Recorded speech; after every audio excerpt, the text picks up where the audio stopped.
Hey, how's everybody doing out there? This is Mike Cassidy from Metro Baseball. Really happy to get to sit down with some of my good friends and talk some baseball tonight and really pick their minds. We've got a great panel here for you guys. Just guys that I've had the privilege of learning from for years and continue to learn from. And we want to thank everybody for joining us, coaches and people who are watching. This panel that we put together, I'm going to leave some things out here, but multiple district, regional, and state champion head coaches, college conference championship head coaches, college summer league championship coaches, and one of the all-time winningest coaches in Virginia State high school baseball history. So really honored to have all you guys here with us, and let's get to it with a couple introductions, and then we're going to get some questions for everybody. We'll start with Mike Covington. Hi, Mike Covington, Potomac High School. All right. Mike Gallagher. Mike Gallagher, Robinson High School. Frank Leone. Frank Leone, Marymount University. Chris Warren. Hey, Chris Warren, Episcopal High School, Alexandria, Virginia. Jason Ohms. Jason Ohms, West Springfield. John Thomas. John Thomas, Lake Braddock Secondary. All right. So we're going to kick it off with our first question. This one's going to go to Coach Gallagher. How are you interacting with your team during this time off? So we're doing a handful of things. I mean, I think all of you guys have seen, I'll say before I say what we're doing is I'm really impressed with all of Northern Virginia and how they're handling this, and so many different people. There's so much educational stuff being put out on social media. But we're routinely emailing back and forth with the team, staying communicative that way. We're having Zoom meetings similar to what we're doing now, position specific. We're doing live quizzes with those guys during those meetings. Sending out drills, different videos for them to stay involved, and trying to keep them in the loop as to what VHSL is doing, as we're all still kind of grasping onto a little bit of hope that we might have a chance to put on our high school uniform. But trying to stay engaged as much as we can. Coach Warren, what do you guys have going with the private school players? Yeah, our situation is a little different because we were actually on our early break when the whole virus situation hit. We ended up canceling our trip to Florida. So soon as everything kind of got back and going, our guys have actually been in school for a full month. So I typically stay in touch with them through social media, texts, emails, send out drills, they've got a throwing program, a weight program. But like Coach Gallagher said, I've been really impressed with all the stuff that's available on Twitter specifically.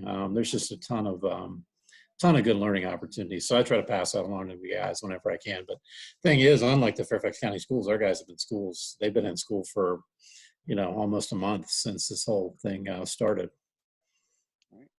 Coach Leone, I know things have been very different at the college level as well. What are some of the things that you're doing? Yeah, so similarly to what Coach has already said, we've been doing weekly Zoom meetings with our team.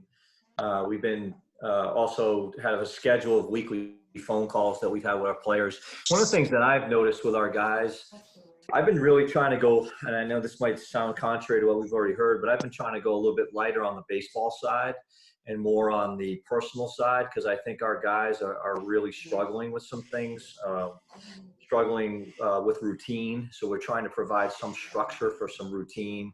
We're keeping our guys engaged with academic progress reports.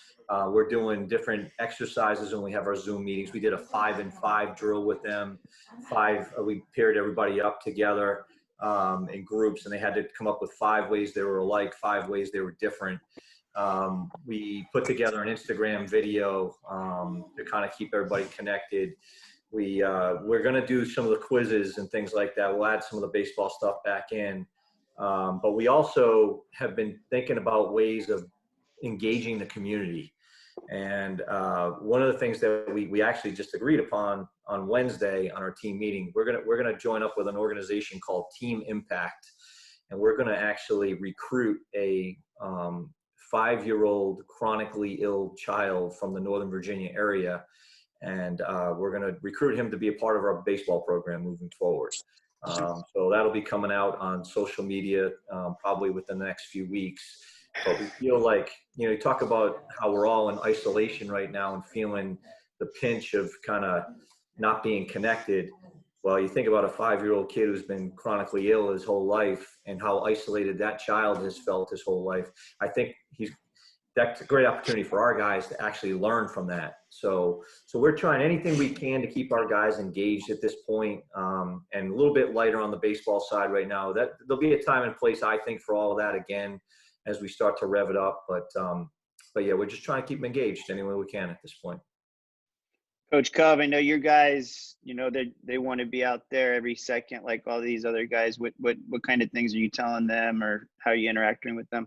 You know, we have text groups and calls, but I think because of the way we practice and we kind of do a lot of the same things every day, I sat down the last day with our guys and, you know, kind of went over the situation with them. And our seniors have done a great job. I know until the school ran them off, they were actually, some of our ex-players that were in college had come home and they were running practices for us. And actually they had 2 or 3 inter squads until the school finally came out there and told them they couldn't be over there anymore. And since then, they've kind of got a little bit more individual and group work. It seems like every time I ride by the field, I see somebody up there. Unfortunately, I can't go up there where they're at. JT, what's been going on with the Lake Braddock guys? Well, obviously I'm not one for Zoom meetings, so we have, you know, I'm listening to all you guys talk.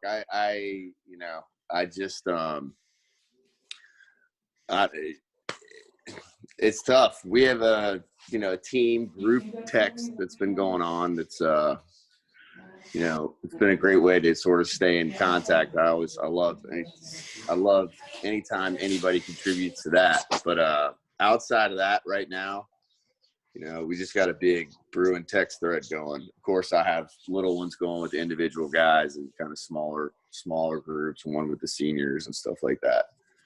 But I can't say that my emphasis has been very much on drill work or stuff like that. Kind of like Coach Leone was saying. My main thing is just kind of how they're doing.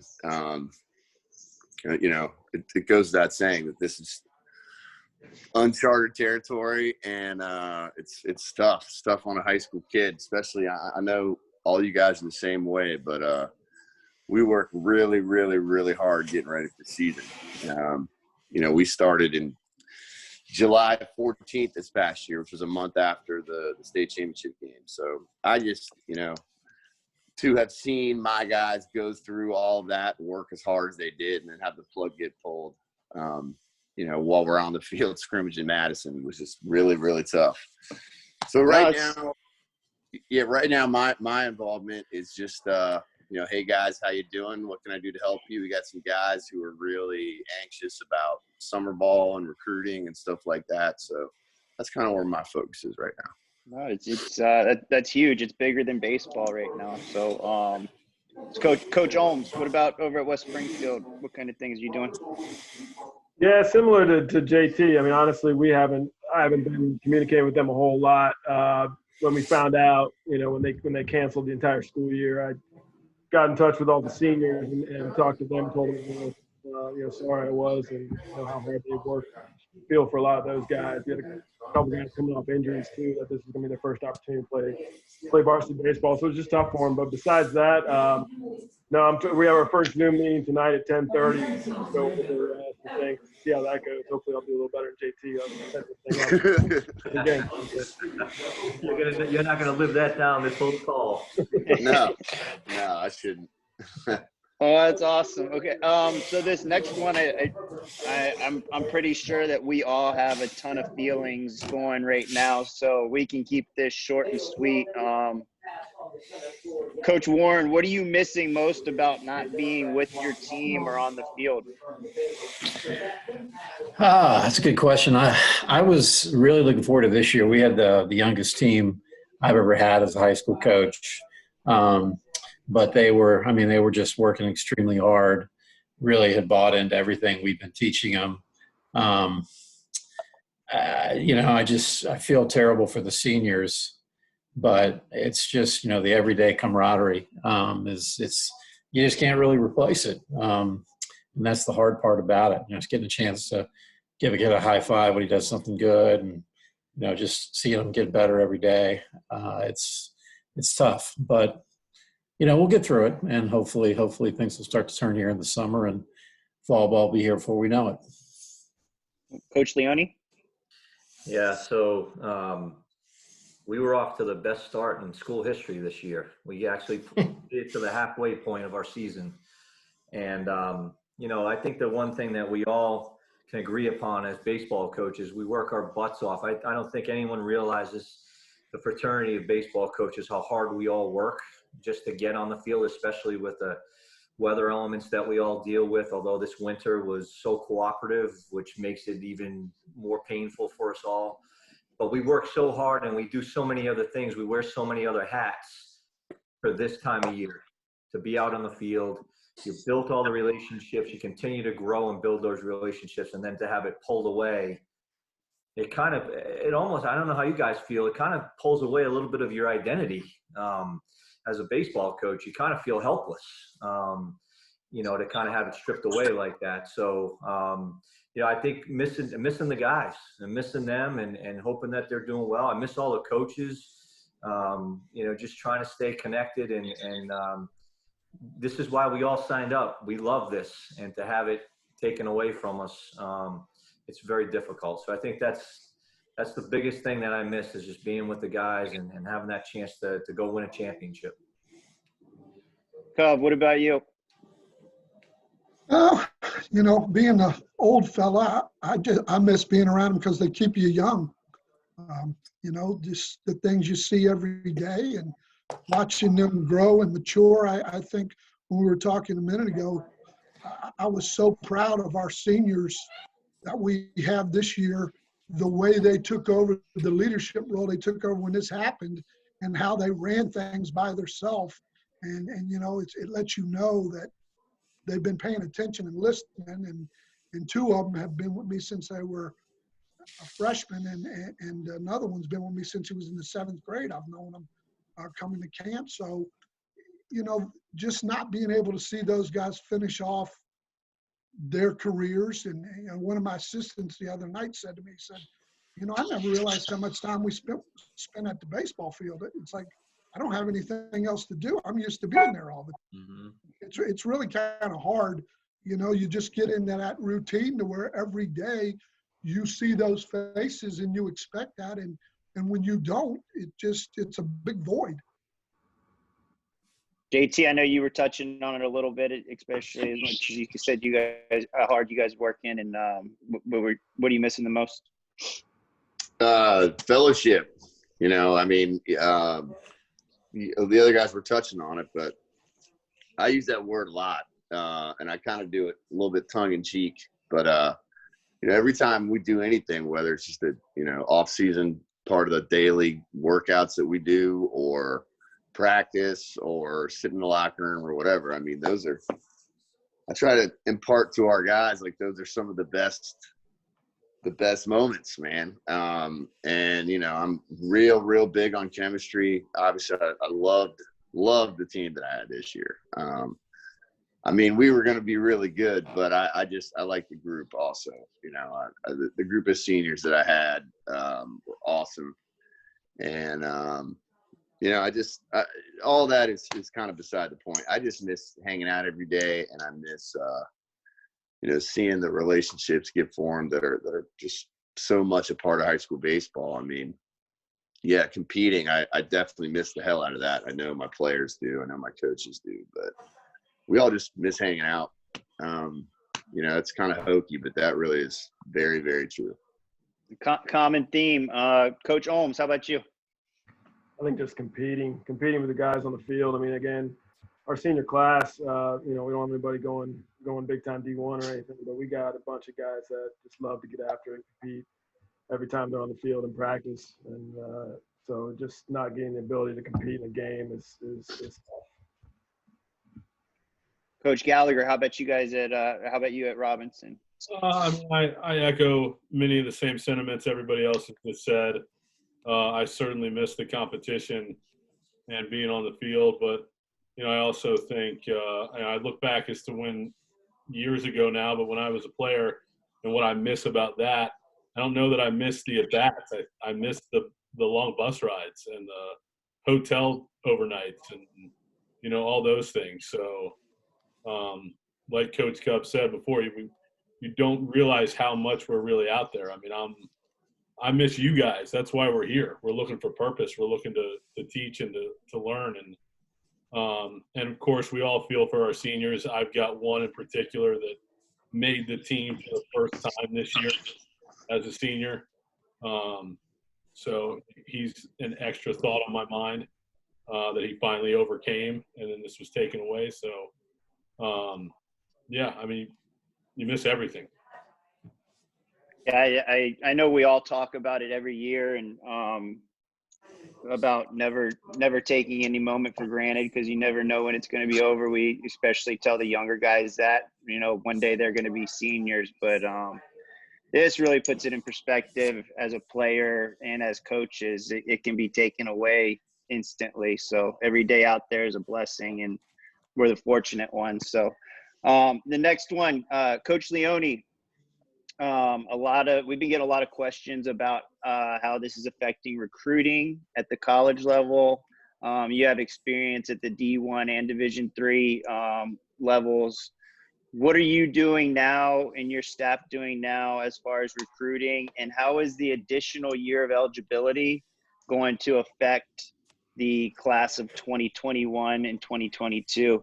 And after he goes, if any coaches, high school coaches, want to jump in, I was on a call the other day, or on a Zoom meeting the other day, and they were really talking about the importance of the relationships between high school coaches and their players right now, because the college coaches need to be talking to the high school coaches and what those guys are doing right now, not in season. So, Coach Leone, what are your thoughts on that? Yeah, so I mean, first of all, we're in a new realm for recruiting. We're trying to finish up our 2020s right now. 2020 class, whether it be transfers or any high school guys that were still kind of floating out there that wanted to play through their senior year. We're trying to stay engaged with those guys as best we can. Like you said, the relationships with high school coaches are so huge. Trying to pick people's brains and see where guys were, what kind of start did they have, whether it be in practice, scrimmage games, their first few games, whatever it was. So we're trying to finish that up, and then we're working hard to continue to ID the 21s and 22s in particular right now. Trying to create our lists. We already had obviously a start in our database, but we're trying. You get out in the spring and you into the early summer, and that's when you're really starting to ID at our level. I mean, I know that the ones and the D2s are probably a little bit ahead of that, but we're just trying to gather the names. But now we have to do it almost exclusively through contacts with coaches, PBR, other websites where we can locate players, field level, whatever it is, and try to build up our database. And then the other thing we're doing, and Mike, you know this because you were on our staff call on Thursday, we're trying to come up with creative ways to engage the 21s and 22s right now. So we're talking, we first of all have done some virtual tours. We went around some of the people in our department went ahead and did a virtual tour of our campus and then of the dorms. So we've been trying to get that out into the hands of the players. But we also are talking about doing virtual campus visits now. Similar to these Zoom meetings that we're having right now, we're talking about doing, one-on-one Zoom virtual campus visits. And then we're also talking about putting something together for like a junior day where we would have multiple 21s or maybe even some 22s on there at the same time with parents where it's like a question and answer. We'll obviously have a presentation, but then a question and answer forum. But we're still in the work in progress. So we're putting together, a presentation and how we're going to go about doing it, because, if you just walk into that thing and you're unprepared, I don't know that it would give us, put us in the best light as a program or a university. So we're trying to figure out what the best way is to do that. And I'm sure some other coaches might be a little bit ahead of us, but we're definitely working on that. And then the other thing you asked me about how the year of eligibility is going to affect how seniors, and at the Division III level, they gave everybody their year back. And I think D1 did that too. Yeah. It's going to create a logjam. There's no way around it. These rosters, I think everybody's in a real sentimental place right now. And I think that's why the D1 council voted the way they did. But I know how athletic directors think. And it comes down to dollars and cents at the end. So while a lot of these folks might be thinking, we'll give everybody the year of eligibility back and we'll give them their scholarship for another year, that money's going to run dry at some point. And what's going to happen is college coaches are going to have to make decisions on their rosters. And those rosters aren't going to stay above the 35 player limit at the D1 level for more than 1 year. It's not going to happen. So what I think is going to be a large amount of transfers. And I think you're going to start seeing probably around May, maybe the beginning of June, you're going to start seeing a lot of kids decommitting. We always see it, right? You see it every year, kids decommit. I think this year you're going to see it at a higher level. I hope I'm wrong, but I think that's what's going to happen.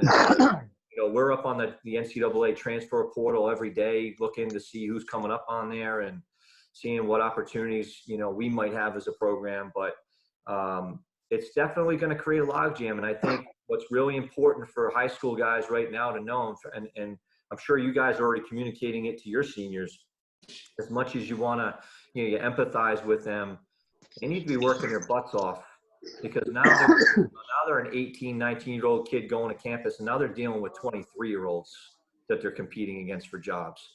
And that's not going to be easy. And then there's going to be another crop of guys that are coming in right behind them. So if they don't establish themselves quickly, it's going to become a numbers game, especially at the Division I level.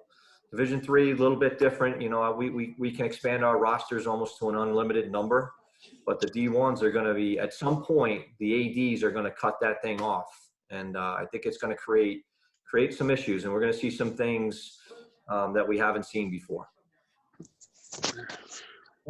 Coach, I was going to ask you a question too.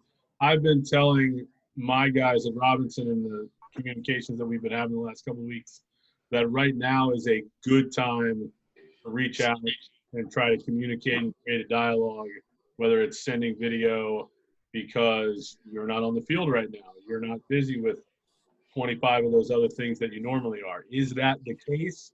Is that a smart thing for the high school player to be doing? 100%.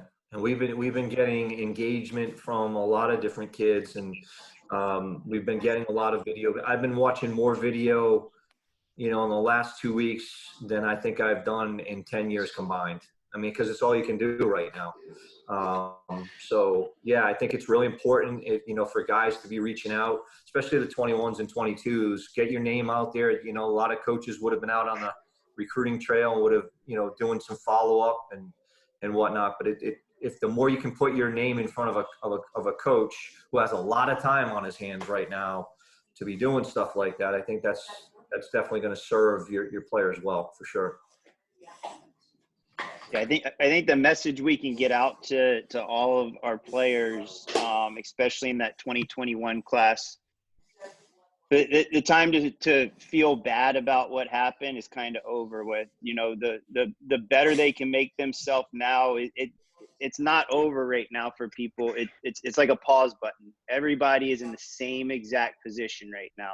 So the guys who get ahead of this stuff are going to come out and keep going ahead of everybody else. The guys who sit back and are still worried about, well, I didn't have my 2021 season, nobody saw me.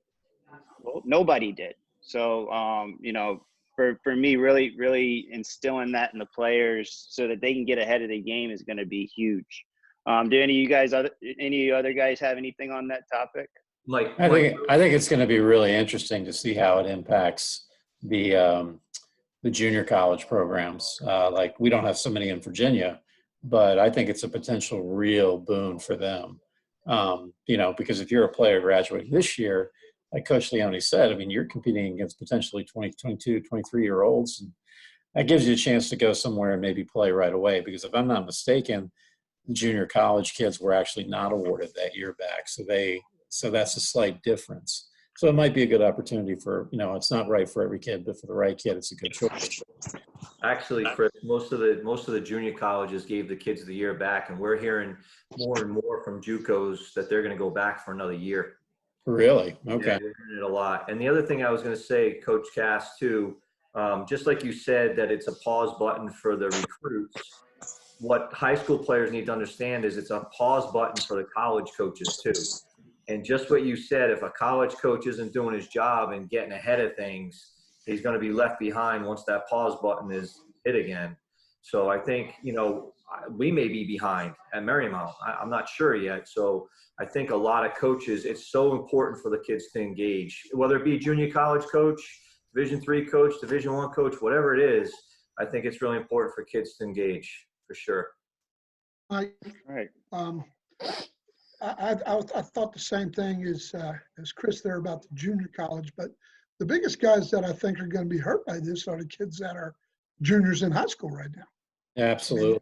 They're going to miss, if things don't change, they're going to miss all summer when they get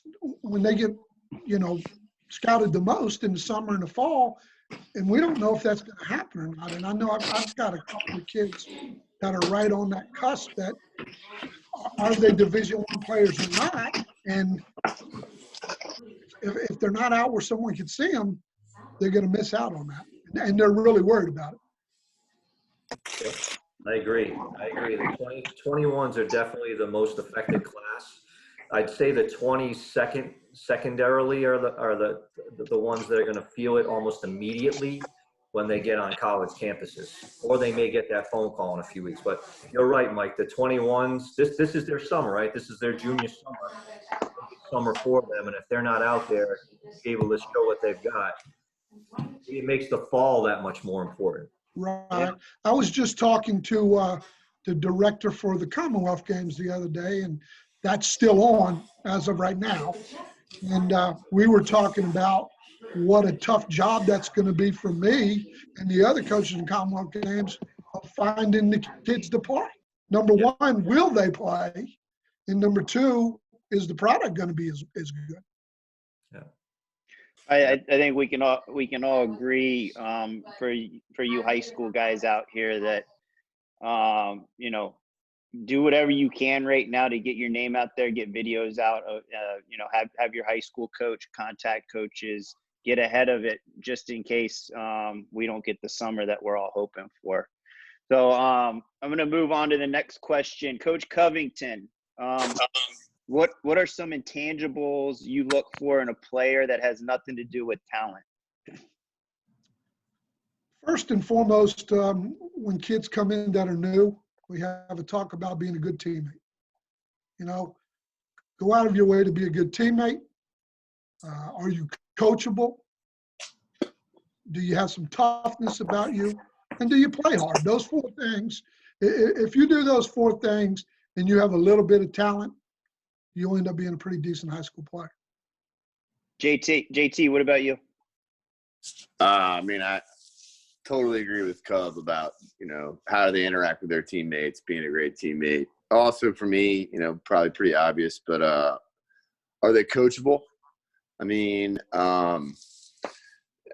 haven't coached very many kids that I never had one thing I wanted a screw I wanted to tighten or something I wanted to see changed or modified or gotten better. So for me, I'm sure for a lot of guys, that's really important. Don't tell me how you've been doing it up to this point. Don't tell me how somebody else wants you to do it. Those two things, being a great teammate, being really coachable and receptive to instruction. I think that all adds up to makeup, but so I'm definitely looking at a kid's overall makeup. Cool. Coach Holmes, what are you looking for? Yeah, I think there's a lot of things, but narrowed it down to a couple. I agree with the good teammate, selfless guys, always looking for guys that are unselfish. And then just physical and mental toughness. We try to pride ourselves on every time we step on the field that we're the toughest team physically and mentally out there. All right, nice. Coach Gallagher. Again, all good. I agree with everything everybody said. So, in echoing that, I'll just add on baseball IQ. I want somebody that's a student of the game, that, again, is coachable, that seeks knowledge, that I think one of the things that there's no live baseball on TV right now, but our youth needs to watch more baseball and just understand situations and what's going on. So that's a hard thing to teach. So I think the kids that show that aspect really bring something else to the table. Great. Now, Coach Warren, you have your guys at Episcopal and also college guys over the summer. Is there a difference in what you're looking for, or is it the same thing?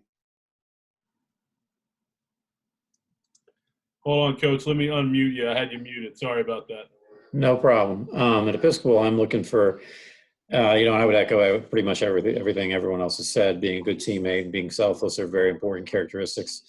But I think it's also important that you're willing to learn and willing to work hard, because those really, at the end of the day, talent's great, but if you don't work at it and you don't refine it and you don't make yourself better, and if you don't bring up those around you, it's going to affect the team in a not as much as it is if you are doing all the other things we've been talking about. So in terms of college guys, that's, we get them for a month and a half really for our summer season. So I think the characteristics are the same. If you're willing to put the time in, typically it'll benefit you in the long run. Coach Leone? Yeah, Mike, I also wanted to, before I answer that question, just wanted to get back to the last question just for one more point. I also think it's really important for the 21s to do their homework more than ever on the programs they're looking at. You can't just look on the internet and look at somebody's roster. You've got to ask the tough questions of college coaches to find out exactly what their plans are for expansion of rosters, scholarship availability, all of that stuff. So do your homework. Please do your homework. And then I would echo everything that everyone else here has said. One of the big things that I look for competitiveness, and I look for guys that how do people handle adversity? Reveals a lot about their character. And when we're out recruiting, I want to see what kind of body language a guy has. I want to see how they hustle on and off the field. I want to see their attention span, especially in travel baseball. I pay attention to what kids are doing in between innings in the dugout as best I can to see what they're doing. And then really relying on you guys. Character assessments are so important, especially from guys that I trust. Understanding what you see on an everyday basis is so important for me to know and for any college coach to know, because, we maybe have 2, 3, maybe 4 times to see a guy play. You guys have them all the time. And what you say matters big time. And if I haven't asked you enough about your players, I apologize. I will do that. Because the type of guys that we're seeing nowadays, with the way, social media has taken over and stuff, things have changed. Kids have changed. Coach Cove, I'm sure you can attest to that over your years. Coach Warren, you've been around a long time doing this. It doesn't mean that kids still want structure. They still want to be coached. But everything that you guys talked about, how a guy could be coached, how well a guy is coachable, depends a lot on who they are, what their character is, their willingness to be coached. So thank you all for everything that you guys do, because your jobs are thankless in this whole process. Awesome. All right. Coach Thomas, We see a lot of things with hitting, but especially with pitching kind of trickling down. Our arm care programs, run and gun, focus on velocity, trickling down from Major League Baseball and things like that. For you, what is your main focus for your pitchers? What do you prioritize with them? Well, it's getting harder and harder to do, but you know, the number one thing, honestly, like, and this is something that's probably an opinion or a philosophy that I've developed over 16 years, but one of the most important things coming into a season is that I want to see is rest.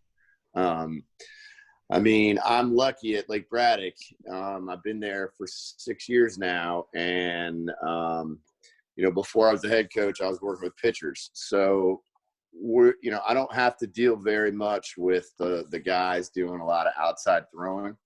I don't know how long that'll last. You know, I know there's some really good pitching guys in the area, so it's not that. It's just, you know, I want to be real careful about the number of bullets that we're firing in the lead up to the season. I think that's a big mistake that a lot of kids make, is honestly overthrowing during the winter. And that's a fine line that kids are walking, obviously, between training and trying to get better during that time and then letting your arm rest. So I certainly understand that. And it's not a cookie cutter situation. I mean, some kids are probably better served by, you know, a really aggressive velo / ramp up type of program where they're trying to let their arm eat for the sake of being able to throw harder because they need to. I understand that.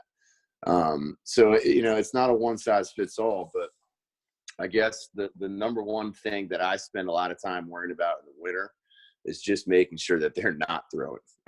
We lock them in the weight room, which is, I'm sure, not a uncommon practice. But I don't want them throwing while they're doing that. So for us, you know, December, January, really, you know, assuming that the fall season ends in the first or second week in November, our guys are not picking up a ball until about February 1. And then it's a slow burn. I like that. A lot of people don't talk about the importance of rest. Yeah. You know, we lost Lyle Miller Green a month and a half into his sophomore year. And, you know, obviously situations like that aren't really anybody's fault. But the one, you know, the thing with Lyle is he had just had such a long 12 months leading up to that. You know, he committed as a freshman. He had played a really aggressive summer and fall schedule. He's pitching a lot. You know, he's throwing, again, you know, with kind of in a controlled environment. I don't want to say he had an instructor, but he's got a guy he's going and throwing with throughout the winter. And honestly, he just burned out. And I think that happens a lot to high school kids. And, you know, sometimes you can control it. Sometimes you can't. We just want to do everything we can to control it. Gotcha. Coach Ohms, what do you guys, what's your main focus, or what do you prioritize with your pitchers? Yeah, it's a catch-22 because, you know, guys want to get seen, and the way to get seen at the next level is velocity. But what frustrates me is we get guys coming in first day of tryouts and they can't throw strikes. And, you know, I don't understand what some of these guys are working on over the winter. But, I mean, as JT said, a lot of great pitching coaches out there. But, you know, what we're looking for is guys that just compete and attack hitters, as everybody is, but limit the number of walks and not afraid – guys that aren't afraid to get hit. You know, again, I think too many high school guys, it's all about not getting hit. They don't want to get hit around a little bit. They're worried too much about getting a strikeout. And we're just emphasizing guys commanding their pitches, fastball, changeup. I mean, I always go back to Jake Williams, guy we had a couple years ago.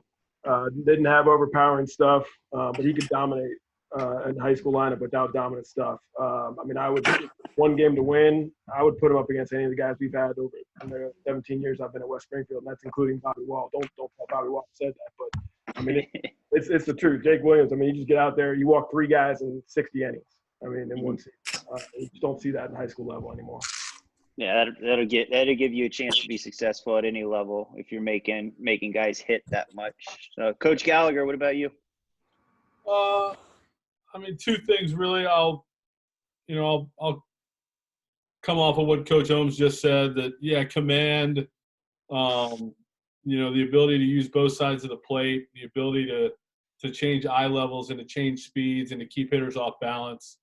To me, a change of speed is a lot more important than what the overall radar gun says. And then secondly, body language on the mound is huge for me. We're going to give up hits, and how the pitcher responds to it tells me a lot about not only if I want to use him, but when I can use him. Can we put him out, on Friday night against Springfield or Braddock in a big spot? And can he handle that moment? Does he have the presence on the mound that tells the team in the other dugout that you guys are in for a long night? So again, that's just another one of those intangible types of things that we talked about earlier that is hard to teach. And, I think guys learn and grow through the experience and through failure sometimes. Body language to me is a big one. Great. Coach Warren, what about you? What are your thoughts? He's muted. I did it again, Coach. I did it again. Sorry. About 10 years ago, I started looking into arm care stuff in the off season because I saw some of the same things that JT was talking about with guys just burning out and throwing with this instructor and that instructor. And, I think sometimes it's good for some guys, not good for others. But the one thing I kept coming back to is and I know you guys are all familiar with it, is the Jaeger band workouts. So I really, really preach those. I have our guys do those 2 to 3 times a week. And we've got a team set of the Jaeger bands. I think those things are one of the best baseball specific inventions that have come out in the last 15 to 20 years. I just think those things are great. Obviously, that doesn't teach you to throw the ball over the plate or anything, but it does give you a sense of arm care and injury prevention, which I think is so chronic these days. So I would say that being religious with a routine, I'm not really into the weighted balls and that's all that stuff, but Jaeger band workouts are worth their weight in gold. Awesome. Coach Leone, what are you looking for at the next level? Yeah, so looking at this for, from 2 standpoints, one being the training, just like everyone else has said, JT was talking about it quite a bit. If you want to throw hard, you got to train your body to handle the load to throw hard. I think that's the biggest thing that I see, biggest mistake I see for young pitchers is they're trying to do too much with a body that isn't strong enough to do it. So I think weight room is huge. And I also think that, routine, which I'm kind of old school in this regard. I think long toss is huge. Kind of hard to do that in the winter, I guess. But anytime you can, I think long toss is going to help, especially in that rest period. I think that helps you out a lot. In terms of pitchers themselves and what we're looking for, Coach Ohms said is right on the money. I mean, you got to throw strikes. I don't care how hard you can throw. If you can't throw strikes, you're not worth it. You're not going to be able to get anybody out. Hitters are going to get better and better as you move up levels, and you got to be able to put the ball over the plate, command your fastball. That's number one. You got to be able to throw it where you want to. And then, like Coach said, there's no substitute for somebody that competes. You get a bulldog out on the mound, a guy that's just going to keep going and going and going. Those are the guys you're going to win with. And I think you all can probably think of a guy you've had that's been that real bulldog mentality, and he's going to win games for you. He's going to find a way, and that's the guy you want in the key moments to win a game for you. Good stuff. Coach Covington, I know you work a lot with your pitchers along with our boy, Coach Rex. What are some of the things that you look for? Not necessarily looking for certain things, but I think the biggest thing, and to put in perspective what everybody's saying, is pitchability. Can you go out there and can you get outs? And if you get in trouble, can you minimize the damage? Or do you blow up and give up 4 or 5? Or after a couple errors, can you roll the ground ball and figure out how to get out with only giving up 1 run? Those type of things. Frank being in college and me doing the Commonwealth games, I get to see a lot of kids, and there's not a lot of velocity around here to start with. I mean, whatever, somebody tells you The guy's 88, 89, knock 4 or 5 off of it, and it's going to be about what it is. You look at guys in high school right now, and if a guy was throwing 90 miles an hour, he would be striking out two batters an inning. You just don't see that in their stats. I look at that and I go back, and Frank, I don't know if you were down at the Commonwealth Games a few years ago when I had the Williams kid who was a freshman from Page County, and he's 83 to 85. But I was just mesmerized watching him pitch. The change of pace on the mound and the different pitches and the different arm slots, and I was just amazed that a 15-year-old kid understood the art of pitching and not just rearing back and firing it up there. Now, obviously, for guys that can throw that hard, yeah, they're going to get a chance because they do have that arm. But I haven't seen any of those guys other than the lefty from up there in Loudon in quite a while. Yeah. I love all the different answers, guys. It's and I think we get so caught up in what we see on TV. I mean, me and Coach Warren, the last few years with the Cal Ripken team, we see it. If you can't throw strikes, it doesn't matter if you're throwing 94 miles an hour like some guys that we have do. We can't put you in the game. The guys who get the most out of it are the guys that learn how to pitch, and they face better hitters and work different counts and different pitches and things like that, and just go right after people and compete. You're always going to stay on the mound if you're doing that. Few more questions here, boys. Coach Ohms, can you please share one of your favorite team practice activities? Yeah, I stole this drill watching the VCU practice a few years back when Coach Elvin was still there. It's a situational shootout drill. You got BP, so Turtles out in the field. It's basically 4 innings, and you have two teams. So we have blue and orange, and you have 8 guys in each lineup. And first round is either a safety or a sack bunt or drag, some type of bunt round. And basically you get a point. If you execute, you get a point. And there's a defense out there as well. And after every inning, they hustle on and off. And then the second round is hit and run. Third round is get them over. Fourth round is get them in with the infield in. And so there's points each round. It goes quick. They get one pitch. They have to execute with that one pitch as long as it's a pitch they could have executed with. It goes quick, and the guys compete, and they're playing defense, running the bases, swinging the bat at the same time. Great. Coach Gallagher? I think one of my favorites is either infield T-ball or infield toss. So when we're in just our infielder group, we create 2 teams of 4 or 5 guys, and I yell out or I let them pick, but we rotate. The offensive team, it's either 4-hole, 5-hole, or 6-hole. So either off the tee or off a toss, they're trying to drive a ball through the 4-hole between first and second, up the middle, or between short and third. And then we're running. Helmet on, we're running live, and infielders are making plays live with runners actually moving down the line as opposed to us just doing fungos. And it's, station to station. If you drive it through, it's a hit. If you hit a ball in the air, it's an out automatically.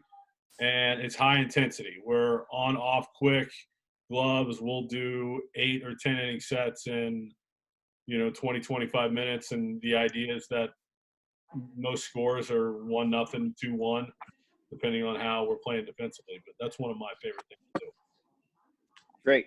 Coach Warren? I guess I wouldn't say I have a favorite drill. My goal in just about everything we do is to make it game-like and then to make them compete. Anything you can do in a practice environment that instills those 2 things, I think is really good. Oftentimes we get in practice and, you got station work and you got group work, but it's not game-like and it doesn't move at game speed, and there's a difference.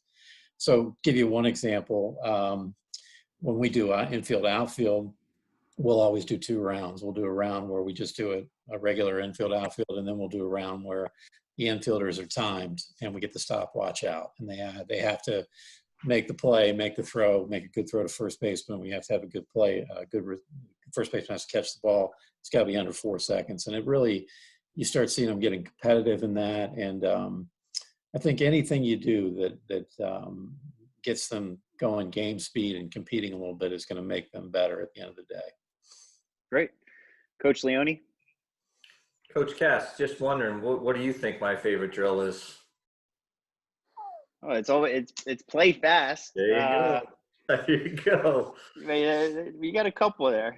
Yeah. But I like how it's lining up with a lot of things that these guys are saying as well. Yeah, you're hearing a lot of the things that we do and incorporate in our play fast drill. We really emphasize playing fast, playing at a speed, trying to get almost like a speed above what we're going to see, and love to do a lot of base running. I'll tell you this, in the last, but the last 7 years, I don't think we've done conditioning in practice anymore, because our base runners are gassed after we do this drill. Essentially, it's just, the rollaways on the field, and we go through our hitting rounds, and we sync it up with what our base runners are doing, and then also with what our fielders are doing. And then at the end, one of those rounds, we'll have a play live moment where the last pitch of that round to that hitter, wherever the base runners are at that moment, we just play the ball live at that point. We'll tell them how many outs there are, and we play the ball live, and really gets the defense involved. There are different variations of what we do with the defense. Sometimes we'll have the defense play infield in. Sometimes we have the infield play double play depth. It just depends on what we're working on that particular day. But, man, you can get such an incredible workout and simulate the game speed in 45 minutes. You need pitchers that can – BP pitchers that throw strikes. And, by the way, we also have a pitcher. When we do the live portion, we put a pitcher on the mound with a ball in his hand, and he's working on controlling the running game at the same time. So we try to incorporate everything. But that's definitely my favorite. Definitely. You definitely it speeds up on guys quickly. You see some guys sink or swim very quickly in that drill. Coach Covington, what about you guys down at Potomac?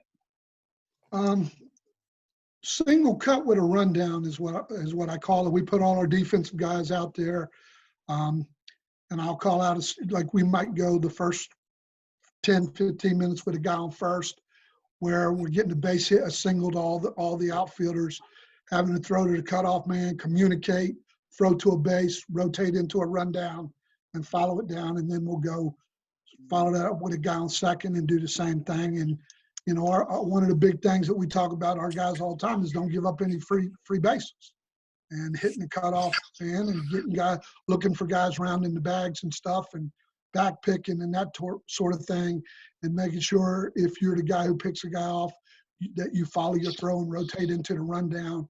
And there's no runners there, so it really makes them, because everybody's on the field on defense, and it really makes them have to, concentrate when you holler cut two. Well, obviously, if there was a guy on second, now the rundown's between first and second. It's not between second and third, because that guy has already scored. So it speeds them up mentally, and then makes them know that what position to get in as far as defense is concerned, and not missing the cutoff and giving up extra bases, which is a killer in high school. Great. JT, do you have a favorite? Yeah, I like what we call approach scrimmages a lot. Make a long story short, it's I got two assistants who are in their 20s, early 20s, who are both ex-Division I arms, righty and a lefter. Shout out to Coach Hunter Driscoll. So I like to put those guys about 50 feet away, have them bring it and spin it, and then just put our hitters in situations where we are really focused on approach. Why it's approach scrimmage. So stuff like, if you take a good fastball to hit at any point in the count, when we're doing that, get out. You're done. We're here to hit that pitch. We're here to hit fastball. We just anything that can make our swings a little bit shorter and make us tougher to pitch to is what I find I try to spend a lot of time on during the season for us. Good. Yeah, and I think if I'm a coach that's watching this video, I think the thing to take away from everybody who spoke is things that incorporate a lot of people at one time, things that speed the game up on your players that basically makes practice tougher than the games. So when we get into the games are a little bit more slow motion than practices are. So that's awesome stuff. Thank you, guys. Going back to Coach Covington to start this question off. One thing you wish more players understood coming into high school, you know, what would you like to see prioritized more in youth and middle school baseball? Well, I think Coach Gallagher touched on it earlier, starting with baseball IQ. That's the number one thing that I see out of today's kids. Their IQ of how to play the game is not great. And to understand that the little things, your footwork, your glove positioning and fielding, your footwork in fielding, your footwork in throwing, your balance. Kids are so focused on the big things and worried about down the road instead of understanding that if you do the little things really, really well, that the big things are already that's going to come automatically if you're doing things correctly and taking care of all of the little things. Think about bunting. Who's your best bunters? They're usually your best hitters. The guys that you don't want to have to bunt are usually your best bunters because they're not afraid of the ball. They see the ball to the bat. They do all the little things. The guys who are 220 hitters that you need to bunt, those are the guys that can't bunt. So they need to really concentrate on the little things and the small fundamentals and quit worrying about, like we were talking about earlier, how hard you throw, how far you can hit the ball, those type of things, instead of square it up at the plate, throw the ball over the plate, make the routine plays in the field look routine, field a ground ball and throw it across the diamond and get an out. Okay, that's the object of the game. Don't need to put any flair on it. Doesn't need to be pretty. Get an out. Great. Coach Warren, what would you add to that? You got me unmuted, Mike. I got you. Okay, just checking. I think a lot of things Cov said are very true. I think one of the things that often happens when kids get to high school is, you know, I think they oftentimes they're already looking to the next level. I would say one thing, you know, when you're in high school, you need to enjoy the game, enjoy the time you spend with your teammates, enjoy the ups and downs. I don't know really how you teach that, but I think having them live the moment, understanding that what you're doing now is more important than what you're going to be doing in 2 years, because what you're doing in 2 years is predicated on what you're doing now. And it's just kind of that being a good teammate theme. We've talked about it in a little bit of the other questions comes up a lot. A lot of times kids just really haven't grasped that yet. It's a tough concept to teach, but it's one that would really benefit youth baseball. Great. Coach Leone, I guess we would just ask this question, maybe what you want to see out of guys coming out, maybe learning a little bit more in high school. Yeah, well, I'd actually even back it up a little bit more too. I think it's really important. I think it's kind of lost on this generation a little bit. I think kids need to be playing other sports. Kind of goes along with what Coach Warren was just saying. By the time some of these kids get to high school, I got to imagine they're almost burnt out with baseball. And I think not only from the experience situation and having fun, but I think you develop athleticism by playing other sports. Some of the best players I've ever had, and JT, you can attest to this, hockey players.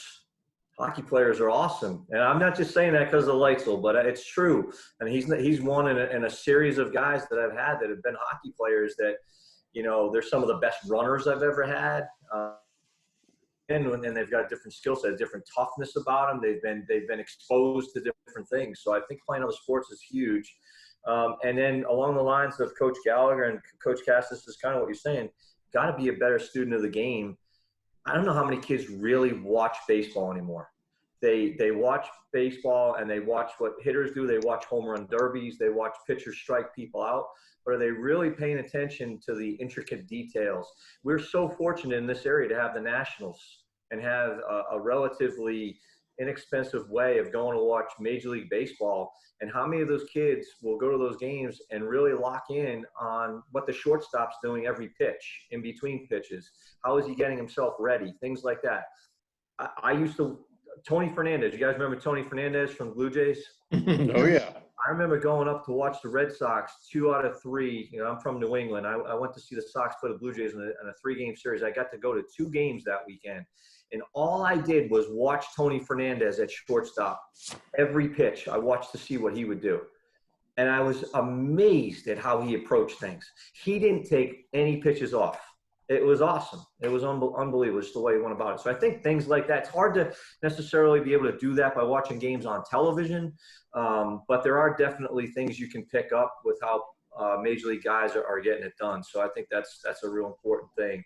And then how about getting some guys out there playing baseball with their buddies, going out and playing, you know, pickup baseball. You know, instead of just being inside on video games or only when it's practice or only when they go to their facility to work with their hitting coach, do they work on baseball.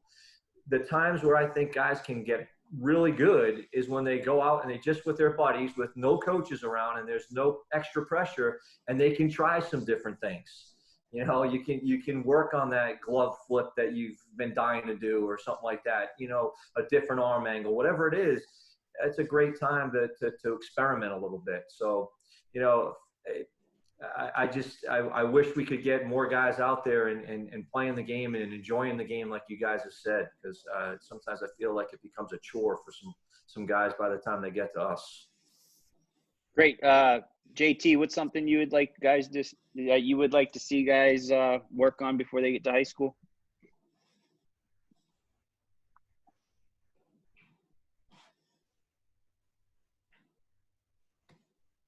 Hold on, he's muted. Sorry, JT, go. There we go. That's all right. Let's start over. No, I was just saying, I love being at Lake Braddock where we have middle schoolers in the building. You know, we obviously can't work with them or have them come to practice or anything, but it's just great to start forming relationships with a lot of those guys before they can actually play for me.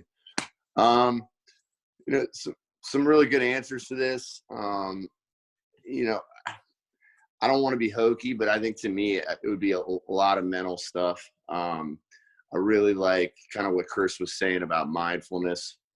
You know, I say all the time, and I'm sure the kids kind of will mimic it, but just everything we do, be where your feet are, man. If we are doing a August workout, or if we are, you know, doing the practice before playing West Springfield, or if we're in the state championship game, just be where your feet are. I think that's the easiest way to,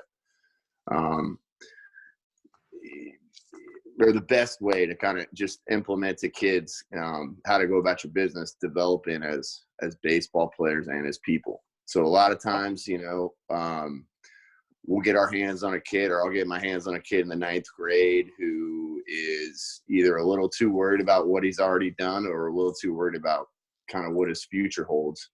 And I think that's a skill. I think learning how to be mindful and be in the moment. And yes, you know, care a lot about your future, but care about your future by making your present the best it can be. You know, maybe that's a little bit specific, but if I had a magic wand and I could wave it on all incoming freshmen, that's kind of what I would give them. Great. And Coach Ohms, I know we're getting into time. What's something you would like to see guys learn more before they get to high school? Yeah, I echo what Coach Coveney was talking about with bunting. You know, with bunting, the reason why is because guys there's no reason to do it as much at the Little League level. I mean, you can just take the base on a pass ball or, you know, any other way you can. You don't need to. Base running, another thing that is just not as important at the younger ages until you get up to closer to the high school level. So it's no fault of the coaches coaching at the youth levels. It's just not as important part of the game. I think as far as on the mound, really wish guys would emphasize the changeup more, but that goes back into what I was just talking about. Changeups aren't as effective at the Little League level. So guys always want to spin everything, and it's very, very rarely you see guys in high school have command of their changeup. But as far as a mental thing and intangible thing, just the sense of entitlement that a lot of guys will have coming in. You see a lot of freshmen coming in asking about how they can make the varsity team. It's like, hey, how about you just concentrate on making the JV team first? And then just you guys playing travel baseball just have been told a lot of these things over the years about how good they are, and they haven't accomplished anything at the high school level yet. Awesome. I love the change up talk, by the way. I love that. Coach Gallagher, anything? Yeah, I mean, not much. It's hard going last. I mean, everybody's got great points. My biggest thing was going to be what Coach Leone said. Guys playing multiple sports. Before I was at Robinson, I spent 7 years at Bishop Ireton, which is a small Catholic school with 350 boys in it. And if we didn't have multi-sport athletes, we didn't have a team. And some of our best players were football players, basketball players. I had a hockey guy that was fantastic for us. I always tell our guys, you're an athlete first. You're a hitter when we give you the bat. You're a fielder when we give you the glove, but you're an athlete first. And for coaches, kind of going off what Coach Owens was talking about, emphasizing on change-ups, the reason there's not much emphasis on that or base running or things like that is because I've got an 8-year-old son, so I see it. I think we're too result-oriented. I'd like to see guys focus a little bit more on the process and teaching some of the fundamentals Coach Covington was talking about too. But, great points all around. Awesome stuff, guys. All right, we got 2 more. This next one is going to be the wild card, and I'm going to give it to Coach Gallagher first since he knew what the question was. Kind of the off the top of your head. I hope you and your family are staying safe. Can't wait to get back on the baseball field. Yeah, kind of off the top of your head. This could be a player that you coached against, recruited. But as simple as possible, tell me when you think of Northern Virginia baseball, who is the one player that sticks out and why? Coach Gallagher. Oh God! I mean, again, to pick one is virtually impossible. But I'm gonna go. God, that's hard. I'll go back to my playing days, I guess, just because I was on the field with him. And Joe Saunders, who was a left-handed pitcher at West Field, who ended up having a 9-year career and was an all-star for the Angels. He's one of the more notable guys. That was a good one. Thank you for everything you did. And was a pretty special left-handed arm that they had. So I'll go with Joe. Great. Coach Warren? That is an extremely tough question. This is supposed to almost be like if I say a color, what's the first thing that comes to your head? So yeah, just off the top of your head. Oh, that's so hard. I mean, having been around a long time, that makes it even harder. But one guy, I guess I would say that I really enjoyed watching play the game, both in high school and then having coached him in the summer. I really just loved being around Mark Tugwell. He was just he brought it every day. No more Springfield guys after this, though. Damn, those two played on the same team. Yeah. Well, there's a reason that team was so good. And everyone thinks of Joe, and Joe certainly was a great player. But I think that team was special largely because combination of those two. And then for my time at Woodson, I guess I'd have to say probably Mike Bianucci. I mean, he was kind of a 5-tool guy, and I mean, he worked his butt off as hard as anyone I've ever seen in high school. So probably those two guys. Awesome. Coach Leone, from recruiting, coaching against, you got one guy that sticks out to you? So this is a tough one. You put me on a spot here. In the days, I'm putting everyone on the spot. Yeah. I only had him 1 year, but Michael Katz was freaking awesome. And I wish I could have had a chance to coach him more, a few more years, but he made a huge impact on me in terms of how a freshman could be so mature, obviously gifted, powerful kid, a man amongst boys when he walked through the door, but never rested on any of that stuff and just was just such a mature well put together kid. And I think the other guy that he's not gonna be all sexy in terms of, you know, his baseball ability and all that, but the guy that we had at Marymount when we started the program, who just was the glue that kept us together, was Lorenzo Calderon. Yeah. Lorenzo was unbelievable. I mean, literally a kid that would run through a fence for you. I've seen him run almost through a fence to catch a baseball in a game. Played hurt, led our team, was always there, you know, believed in what we were doing from the first day. And so if I had to pick a couple guys, those would be them. But I've had guys from almost all your programs, and there's been some awfully good ones. I've been blessed to be in Virginia as long as I have now, and to, you know, I still say to this day the concentration of talent is in Northern Virginia, without question. Good stuff. Coach Covington. Wow, every guy but the Calderon guy I've had in the Commonwealth games. Bianucci was very special. I think there's two guys for me. Brandon Snyder was just different. He was different as a hitter, and he was different. His mentality was different because of Dad being in pro ball. His confidence level compared to the top players was phenomenal. And recently, a guy that just looked like a baseball player, carried himself like a baseball player, talked like a baseball player, Pete Nielsen from Madison. Was really cool to be around. Awesome. JT. Duh. I mean, Lyle, it's the easiest question you asked all night.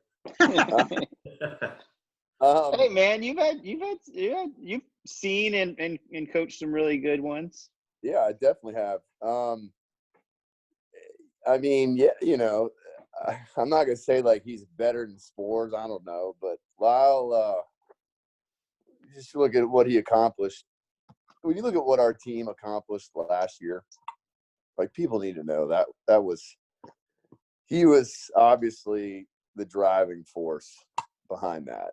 I mean, he not only was he just ridiculous as a player himself, but just his presence and how much better it made everybody else and the confidence it gave everybody. I mean, he elevated that team so much. And his leadership, I mean, you know, the kid is huge and he doesn't get any credit for hard work or stuff like that, intangibles, because he's built like Adonis and he's got every physical gift you could possibly want. But,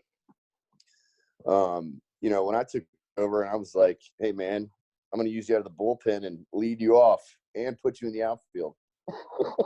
And just the way that he bought into that from day one, and the confidence I think it gave everybody. You know, I mean, I couldn't be more biased, I'll admit to that. But you're talking about a kid, I mean, who won a state championship and hit 20 jacks. And, you know, his career numbers are what they are. They're unbelievable on the mound and at the plate. But just, you know, what a job that he did, having his coaching turnover before his senior year and just being the driving force of a 26-3 state championship team. Yeah, I can definitely attest to his work ethic, because I had to kick him out of my facility about almost every other day because he was trying to sneak in to get more work in, which I loved, but you know, the kid wanted to work out every single day. I love it. I don't want to put pressure on him, but he was really, you could see, I mean, he was about 15 games in and he was really figuring it out at Mason. He had hit home runs in his last 2 games. I'm very confident that when he, especially give him a couple more years in that program, he'll cement himself as an all-time Nova guy for sure. Coach Holmes, seen a whole bunch. Yeah, I just first want to say thank God Lyle's gone. No, I mean, sorry, Mike, going with the Springfield guy. I got to go with Charlie Morgan. Charlie was the player of the year in 2010. I mean, he was our leader on that squad. Really, only him and Bobby were the only 2 guys really coming back from the team before, in 2009. And then having Charlie coach with me the last 3 or 4 years, and losing him last year was a big loss. But not many guys can say won a state championship as a player and as a coach as well. And I learned a lot from him, just coaching with him, and just his physical and mental toughness. And again, I know I'm biased, but I tell you what, I'd put him up against any of the hitters that have come through our area in the past 20 years. I mean, the kid could flat out hit. Injuries, unfortunately, got the best of him. He tried to play through everything, and kid was tough as nails. But I have no doubt he'd be still playing now if he didn't have any injury issues. But hell of a kid. That's awesome. Awesome stuff, guys. Mike, Awesome let me stuff. jump in for 10 seconds because I'll be upset if I at least don't mention one other kid. From lonely Thomas Jefferson High School, a kid named Thomas Woodruff. I don't know if any of you guys remember him. UVA guy. You ended up being a UVA guy. 5'7", nothing. Played for me every summer. Fantastic academic student. We talked to Brown, Yale, Harvard, Swarthmore, you name it. Nobody had any interest. I give huge credit to Coach O'Connor and their staff for giving him a chance. He walked on. He made the team. He was a scholarship player his senior year with 150 at-bats and a game-winning RBI in Game 2 of the College World Series, win a national title. I've never been happier watching a baseball game in my life. So Thomas Woodruff, I got to give a little shout-out to. Awesome. Awesome. All right, so let's try to keep this to about 20 to 30 seconds each. Again, we appreciate you guys so much for being on here. Is there any additional message you have for players and families at this time? Coach Leone, we'll start off with you. When you get into the recruiting process, let your son do the talking. Perfect. Coach Ohms. Yeah, just take care of yourself, stay safe, and hopefully see you guys all back out on the field soon. Right. Coach Warren. First of all, I want to thank the Metro guys for putting this together, and I would echo what Coach Holmes said. Hey, stay safe, stay healthy, enjoy the time with your family. We'll get out on the field soon enough, and when we do, we'll all realize how much we missed it. JT. Yeah, same. Thanks for putting this together, guys, and just echo. I mean, stay positive. I know this situation is a total drag and for a lot of people, but I hope people out there staying upbeat, staying positive. Coach Cove. Same thing. Stay safe, stay positive. Take care of yourselves, and when you get a chance, go out and work on your skills, and enjoy every moment that you get a chance to go out on the field.